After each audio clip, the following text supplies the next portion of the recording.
Hello students and welcome to my YouTube channel silver library. आज ये हमारा second part है ऑफ लॉज ऑफ मोशन। हमने first part में हमने पढ़ा था Newton's first law of motion और इनर्शिया एंड मास, ठीक है। और आज हम पढ़ेंगे linear momentum, Newton second law of motion and third law of motion, ठीक है। तो सबसे पहले हम समझेंगे कि लीनियर मोमेंटम होता क्या है। हम लोग को पता है कि लीनियर मोमेंटम, ठीक है, लीनियर मोमेंटम का फॉर्मूला हम सबको पता है कि इसको सिंबलाइज हम करते हैं एज पी। इसका फॉर्मूला होता है P is equal to m v, ठीक है। लेकिन ये आया कैसे, ये P is equal to m v क्यों है, तो ये अभी इससे पहले हम समझेंगे, ठीक है। तो सबसे पहले हम देखते हैं, फॉर एग्जाम्पल यहाँ पर ये एक बॉक्स है, एक ऑब्जेक्ट है, और यहाँ पर और एक ऑब्जेक्ट है, ठीक है। दोनों का मास जो है वो सेम है, ठीक है। दोनों का मास जो है सेम है, और लेकिन और मैंने इन दोनों को धक्का दिया, दोनों आगे गए, लेकिन जो इनकी वेलोसिटी है वो अलग है। एक का v है तो दूसरे का v1 है, ठीक है। तो ज्यादा इसका है वेलोसिटी, ये बहुत ज्यादा तेजी से आगे बढ़ रहा है, ठीक है, और ये थोड़ा धीरे चल रहा है, ठीक है। तो अभी मुझे इनको लाना है रेस्ट पर, ये दोनों बॉडी को मुझे रेस्ट पर लाना है। तो मैं क्या करूंगी, मैं फोर्स लगाऊंगी इन पर, लेकिन फोर्स किसमें ज्यादा लगेगा, अगर जिसकी वेलोसिटी ज्यादा है, ठीक है, उसको मैं अगर जब फोर्स लगाकर मैं उसको जब रोकूंगी, रेस्ट पर लाऊंगी, तो फिर उस पर फोर्स मेरे को ज्यादा लगेगा एज कंपेयर टू ये वाला फर्स्ट वाला जो बॉक्स है। तो यहाँ पे क्या हमें पता चला ना, फोर्स डिपेंड्स ऑन वेलोसिटी, की जिसकी ज्यादा वेलोसिटी होती है उसको ज्यादा फोर्स लगेगा to keep it in rest, ठीक है। तो ये था वेलोसिटी।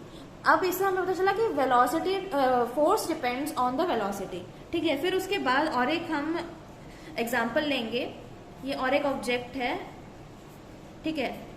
अब क्या है, यहाँ पर दोनों के मास अलग हैं, ये m है तो ये m1 है, ठीक है। लेकिन इन दोनों का क्या है, वेलोसिटी सेम, दोनों का v है, ठीक है। दोनों मूव कर रहे हैं विद सेम वेलोसिटी v, लेकिन दोनों का मास जो है वो डिफरेंस है।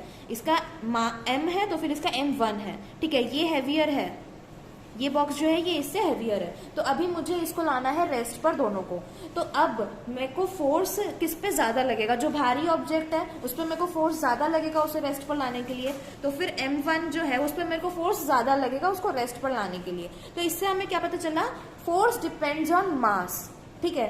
तो अब इन दोनों एक्सपेरिमेंट से हमें क्या पता चला कि फोर्स, यहाँ पर हमें एक पॉइंट पता चला है कि force depends both on mass and velocity, ठीक है। ये स्टेटमेंट जो है ये हमारी स्टेटमेंट क्लियर हुई है थ्रू दीज एक्सपेरिमेंट्स, ठीक है। अब इससे हमें क्या पता चलता है कि force depends on both mass and velocity. अब ये जो फोर्स है, ये फोर्स जो है यहाँ पर, इसी को हम बोलते हैं लीनियर मोमेंटम, ठीक है। ये हमारा लीनियर मोमेंटम है, ये फोर्स जो है इसी को हम बोलते हैं लीनियर मोमेंटम, ठीक है। तो इसका डेफिनेशन क्या हुआ, अब linear momentum of a body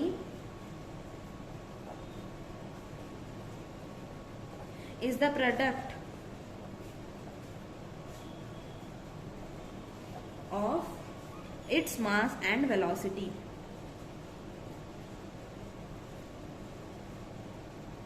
ठीक है। ये बात क्लियर हो गई।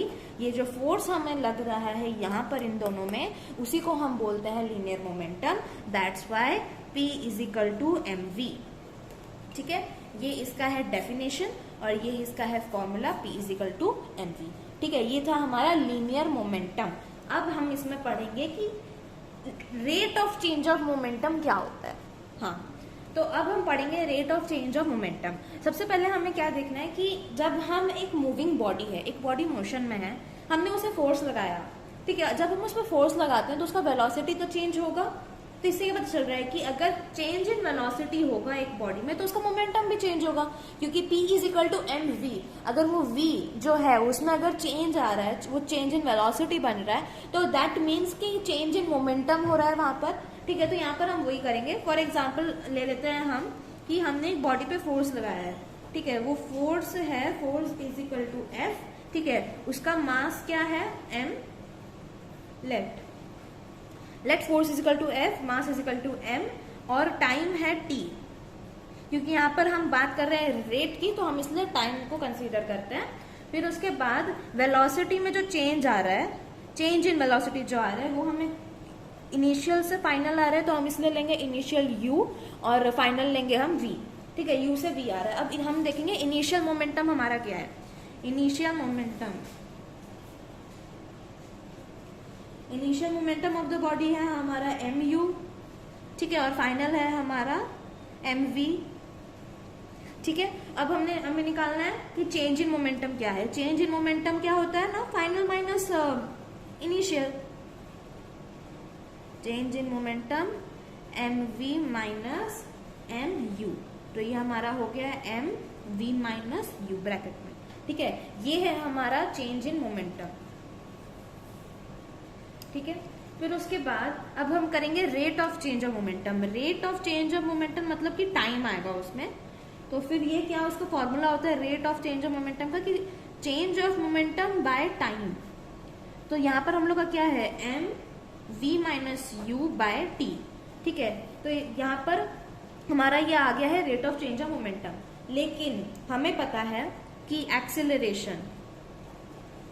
एक्सीलरेशन जो कि होता है हमारा a, क्या होता है उसका, हमारे का फॉर्मूला क्या है एक्सीलरेशन का ना, कि change in velocity by time. ठीक है, तो यहाँ पर चेंज इन वेलोसिटी हमारा ये है। ठीक है, इसका क्या होता है ना, v minus u by t। ठीक है, तो अभी जैसे कि अगर हम इसको ले लेंगे इक्वेशन नंबर 1, इसको हम ले लेंगे इक्वेशन नंबर 2। ठीक है, तो इन दोनों को अगर देखेंगे, अगर हम इसका वैल्यू पुट करेंगे इधर, तो हमारा rate of change of momentum क्या हो जाएगा, rate of change of momentum हमारा हो जाएगा ma। ठीक है, तो ये है हमारा rate of change of momentum ma, mass into acceleration. और ये तभी पॉसिबल है, ये तभी तक ट्रू है जब मास इज कांस्टेंट। जब बॉडी का जो मास है वो कांस्टेंट रहता है, तब तक हम ये वाला फॉर्मूला अप्लाई कर सकते हैं कि rate of change of momentum is equal to ma, mass into acceleration. ठीक है, यहाँ से हमारा rate of change of momentum का फॉर्मूला बना है फ्रॉम लीनियर मोमेंटम। ठीक है, अब हम नेक्स्ट, अभी हमारा यहाँ लीनियर मोमेंटम खत्म हो गया। फिर अभी हम पढ़ेंगे सेकेंड लॉ ऑफ मोशन। ठीक है, उसमें डिराइव करेंगे कि F इजिकल टू ma कैसे हुआ। हाँ, तो हमें न्यूटन का जो फर्स्ट लॉ ऑफ मोशन था, उससे हमें क्या पता चला था कि फोर्स एक ऐसा फिजिकल कॉज है जिसकी वजह से एक बॉडी पे वो उसका स्टेट ऑफ रेस्ट चेंज कर लेता है या फिर स्टेट ऑफ मोशन वो चेंज करता है। ठीक है, तो अब इसका क्या मतलब है कि फोर्स बॉडी में एक्सेलरेशन प्रोड्यूस करता है। जब फर्स्ट लॉ ऑफ मोशन से हमें क्या पता चला कि एक बॉडी जो कि रेस्ट पर है, उस पर मोशन में लाने के लिए हमें क्या चाहिए, हमें फोर्स चाहिए। तो इसका मतलब वो फोर्स जब हम एक बॉडी पे लगा रहे हैं तो हम एक्सेलरेशन प्रोड्यूस कर रहे हैं। ठीक है, तो अब इसमें सेकेंड लॉ ऑफ मोशन में न्यूटन ने बहुत एक्सपेरिमेंट्स किए थे। ठीक है, उन एक्सपेरिमेंट से बहुत कुछ कंक्लूजन आया था। वो कंक्लूजन सबसे पहले हम पढ़ेंगे। ठीक है, फर्स्ट कंक्लूजन क्या था कि acceleration produced in the body, acceleration produced in the body of a given mass is directly proportional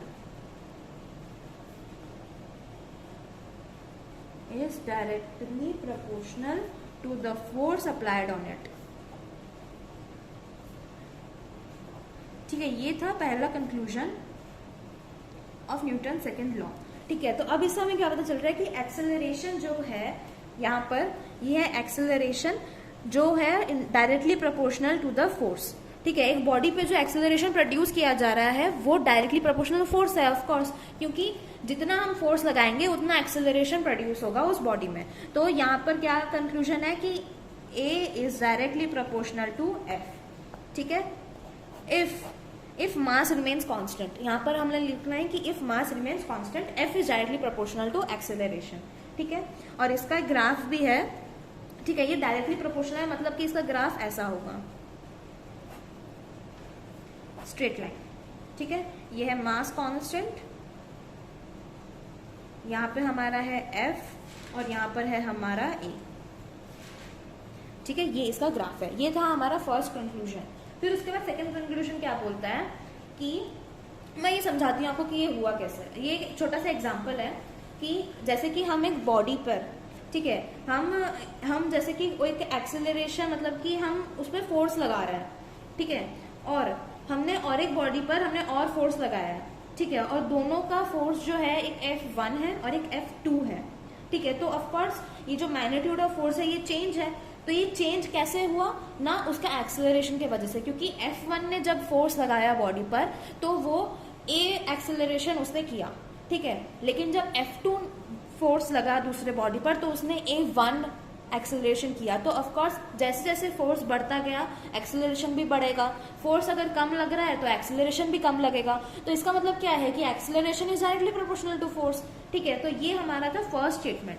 फिर उसके बाद सेकंड स्टेटमेंट हमारा क्या है, सेकंड स्टेटमेंट है हमारा the force needed to produce, force needed to produce a given acceleration in a body is directly proportional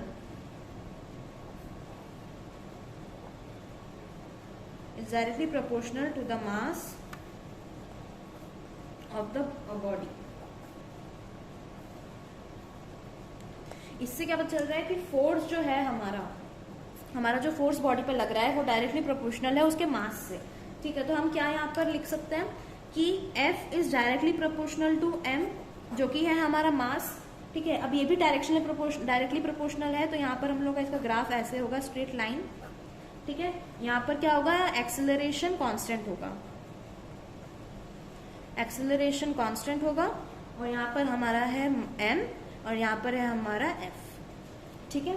तो यहाँ पर ये कैसे हुआ कि जब हम किसी की बॉडी पर जब एक्सेलरेशन हमें प्रोड्यूस करना है तो हम फोर्स लगाते हैं। अब जैसे मैंने पिछले में अभी एग्जांपल दिया था लीनियर मोमेंटम में कि अगर बॉडी का जो मास है वो अगर हैवी है तो हमें ज्यादा फोर्स लगेगा, अगर वो हल्का बॉडी है तो उसमें कम फोर्स लगेगा। तो इससे पता चल रहा है ना कि force depends on mass, directly proportional है इससे, ठीक है। तो यहाँ पर हमें दो कंक्लूजन मिले हैं फ्रॉम न्यूटन्स एक्सपेरिमेंट्स कि F is directly proportional to acceleration and F is directly proportional to mass, ठीक है। तो इससे हमें क्या पता चल रहा है, क्या कंक्लूड होता है कि इससे हमें पता चलता है कि F is equal to ma, ठीक है, क्योंकि F is directly proportional to acceleration as well as directly proportional to m। तो इसको अगर हम ये डायरेक्टली प्रोपोर्शनल का अगर हम सिंबल हटा दें, इज इक्वल टू लगाएंगे, तो हमारा होगा F is equal to ma, force is equal to mass into acceleration. ये है mathematical expression of Newton second law of motion, ठीक है। और इसका ग्राफ ऐसा बनता है, यहाँ पर है एक्सेलरेशन और यहाँ पर है मास, और इसका बनता है ऐसे, ठीक है। F जो है वो है रहता है हमारा कांस्टेंट, ठीक है। ये है Newton second law of motion का एक्सपेरिमेंटल मैथमेटिकल एक्सप्रेशन, और ये है उसका ग्राफ, ठीक है।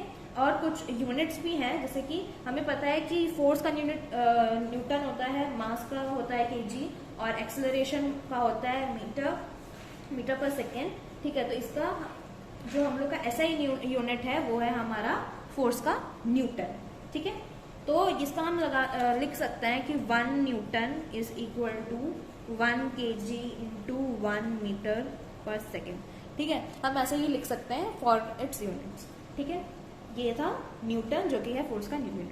फिर उसके बाद अभी हम पढ़ेंगे Newton second law of motion in terms और rate of change of momentum. अब हमें ये जो हम rate of change of momentum पढ़े थे और ये सेकेंड लॉ ऑफ मोशन है, इन दोनों को हम कंबाइन करेंगे। तो ये है हमारा most important topic of this chapter कि rate of change of momentum के थ्रू हम Newton second law of motion को हम निकालेंगे, उसका स्टेटमेंट निकालेंगे। अब जनरल नॉलेज वाली बात है कि अगर हम बॉडी पे फोर्स लगाएंगे तो उसका एक्सेलरेशन प्रोड्यूस होगा, उसका जो वेलोसिटी है उसमें चेंज आएगा।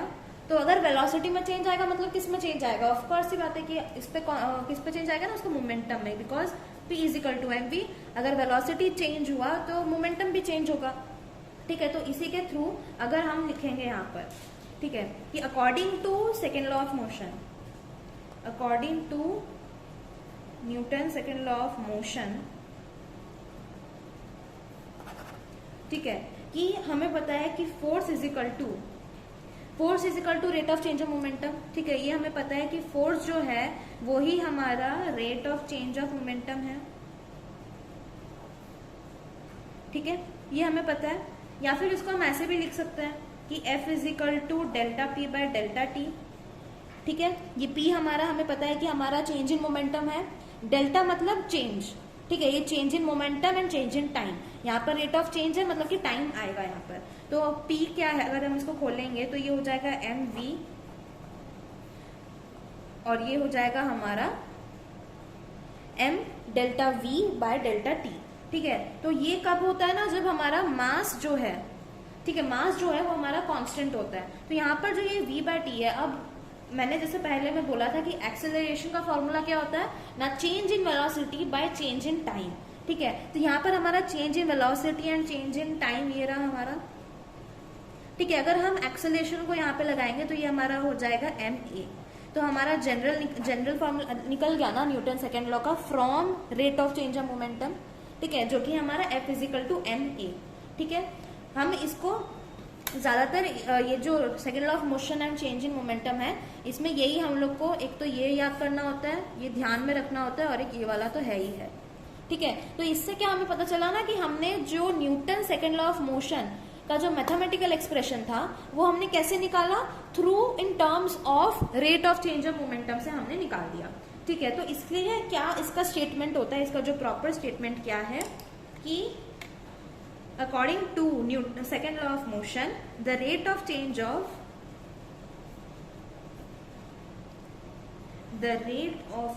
of momentum of a body is directly proportional to the force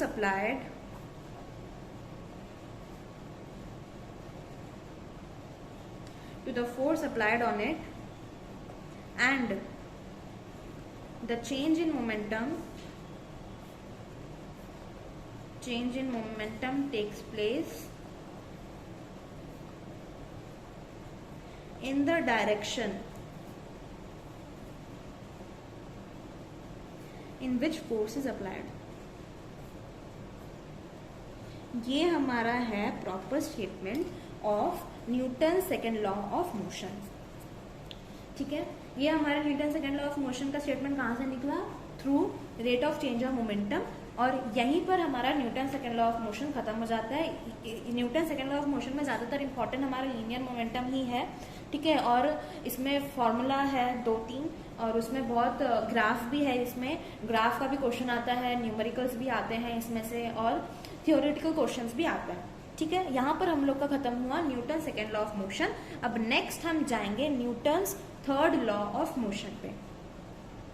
तो Newton's third law of motion का स्टेटमेंट क्या है हमारा, to every action there is always an equal and opposite reaction, ठीक है, कि जहाँ पर एक्शन है वहाँ पर रिएक्शन तो होगा ही होगा। हमने फर्स्ट लॉ में पढ़ा कि फोर्स के थ्रू वेलोसिटी चेंज होती है in an object. Second law में हमने पढ़ा कि मैग्नीट्यूड ऑफ एक्सेलरेशन जो प्रोड्यूस की जाती है थ्रू फोर्स, ठीक है। अब थर्ड लॉ में हम पढ़ते हैं कि to every action there is always an equal and opposite reaction. इसमें ज्यादातर रीजनिंग क्वेश्चंस ही आते हैं, ठीक है, कि ये जो स्टेटमेंट है to every action there is always an equal and opposite reaction, इसको प्रूव करना होता है, ठीक है। तो यहाँ पर एग्जाम्पल्स के थ्रू ही हम समझेंगे इसको कि क्या है। तो फॉर एग्जाम्पल हमने ले लिया यहाँ पर, ये एक टेबल है, ठीक है, बहुत ही बेसिक सा एग्जाम्पल है, सबको पता होगा ये वाला एग्जाम्पल, ठीक है। ये एक टेबल है और यहाँ पर हमने रख दिया एक बुक, ठीक है। इस बुक का कुछ तो मास होगा, ठीक है।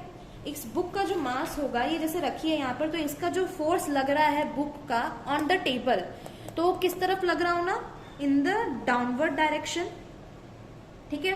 तो अब ये जो डाउनवर्ड डायरेक्शन पे जो फोर्स दे रही है, तो फिर अब टेबल जो है, टेबल भी अपना फोर्स देगा for the book to hold, ठीक है। तो इसीलिए क्या होता है कि टेबल क्या करेगा, टेबल भी अपना एक फोर्स देगा बुक के ऊपर, ठीक है। तो ये जब ये होता है कि जब टू फोर्सेस होते हैं, जब two forces acts on opposite direction, they cancel each other, ठीक है, दे cancel each other and the resultant force is zero, ठीक है। तो यहाँ पर भी, यहाँ पर थर्ड लॉ ऑफ मोशन में यही बोलता है कि जब दो फोर्सेस, ठीक है, इक्वली एक दूसरे से के ऑपोजिट डायरेक्शन में जब इंटरैक्ट कर रहे हैं, ठीक है, तो वो क्या करते हैं, एक दूसरे को कैंसिल आउट कर देते हैं और जो रिजल्टेंट फोर्स होता है वो हमें मिलता है जीरो। तो यहाँ पर ये सेम अमाउंट ऑफ जो फोर्स प्रोड्यूस करती है टुवर्ड्स डाउनवर्ड, वही same amount of force table जो है वो अपवर्ड डायरेक्शन में प्रोड्यूस करता है। तो फिर ये दोनों जो फोर्स है एक दूसरे को कैंसिल आउट करके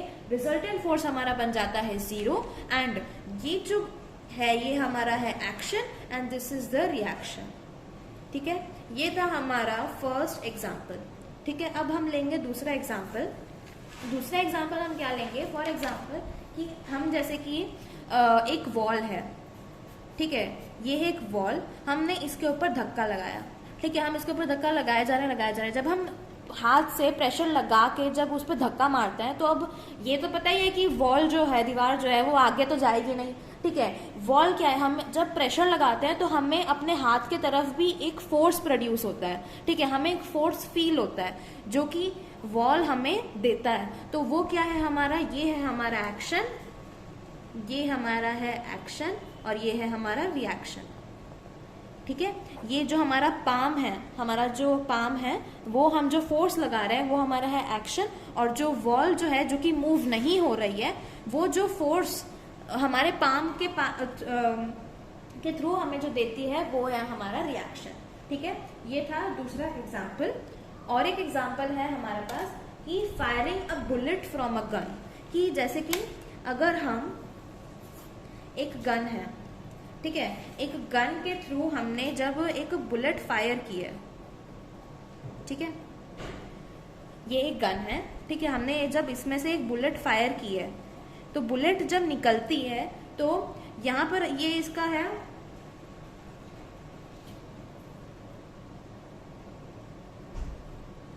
तो बुलेट जब निकलती है ना तो वो बहुत ही फोर्स के साथ निकलती है, ठीक है। तो हम लोग जब यहाँ पर जो प्रेशर फोर्स लगाकर हमने जो बुलेट को निकाला तो वो बहुत ही फोर्स के साथ निकलती है, और जब बुलेट निकलती है ना तब हमें एक रिकॉयल फील होता है, ठीक है, हमारे हाथ में एक थोड़ा सा एक बैकवर्ड फोर्स लगता है हम लोग को जब बुलेट निकलती है, तो उसको ही हम बोलते हैं एक्शन एंड रिएक्शन। ये था जो बुलेट निकली, और ये था जो हमें बैकवर्ड रिकॉयल, जो एक फोर्स हमें फील होता है, ठीक है। तो यहाँ पर ये एक्शन एंड रिएक्शन जो है ये देखो दोनों ऑपोजिट डायरेक्शन में है एंड दोनों कैंसिल आउट ईच अदर करते हैं, इसलिए द रिजल्टेंट इज जीरो, ठीक है। तो यहाँ पे था कि Newton's third law of motion के एग्जांपल्स, ठीक है। इसका ये कुछ इसमें से कुछ आता नहीं है इतना, सिर्फ इसका स्टेटमेंट आता है कि स्टेटमेंट क्या है, और एक दो एग्जांपल इसके आ जाते हैं रीजनिंग क्वेश्चंस में कि ये स्टेटमेंट ट्रू है कि नहीं है, ठीक है, कि एक्सप्लेन करना होता है कि ये जो ये firing a bullet from the gun, ठीक है, या फिर motion of boat in water, या फिर explain the motion of rocket with the help of Newton third law, ठीक है। तो ऐसे करके ये सब एग्जाम्पल्स आता है from Newton's third law of motion. तो यहाँ पर हम लोग का ये जो लॉज ऑफ मोशन है ये हमारा यहीं पे खत्म होता है, ठीक है। आई होप आपको ये वीडियो अच्छी लगी हो। अगर आपने फर्स्ट लॉ ऑफ मोशन नहीं पढ़ा है तो आप इसका एक पहला वीडियो है, आप वहां पर जाके देख सकते हैं। So thanks for watching, and आपको कोई भी अगर डाउट वगैरह हो तो please comment down. Thanks for watching, bye.